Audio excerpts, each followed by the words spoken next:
ഒട്ടാതെ സേമിയ ഉപ്മാവ് എങ്ങനെ ഉണ്ടാക്കിയെടുക്കാം എന്ന് നോക്കാം കേട്ടോ. അതിന് ഫസ്റ്റ് ആയിട്ട് ചെയ്യേണ്ട കാര്യം സേമിയ നന്നായിട്ട് വറക്കുക എന്നുള്ളതാണ്. അപ്പൊ തന്നെ, അതായത് ഉപ്മാവ് ഉണ്ടാക്കുന്ന ആ സമയത്ത് തന്നെ വറുത്ത് മാറ്റി വെക്കുക. ഏകദേശം ഈ ഒരു കളറിൽ സേമിയ വറുത്ത് കിട്ടണം കേട്ടോ. ഒരിക്കലും നിങ്ങൾ നേരത്തെ ചെയ്തത് ഉപ്മാവ് ഉണ്ടാക്കുന്ന ആ സമയത്ത് തന്നെ വറക്കുക.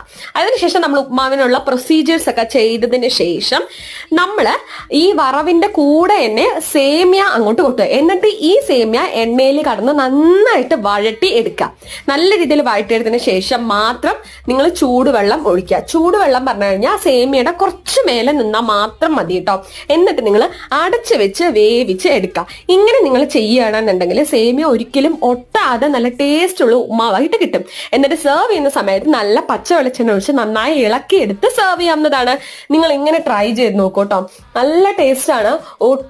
ഒട്ടും തന്നെ ഇങ്ങനെ ഒട്ടിപ്പിടിക്കാതെ വൃത്തിയിൽ നമുക്ക് സേമിയ നല്ല ഉതിർന്നുതിർന്ന് കിട്ടും. അപ്പൊ ഇത്രയുള്ളൂ. Thank U.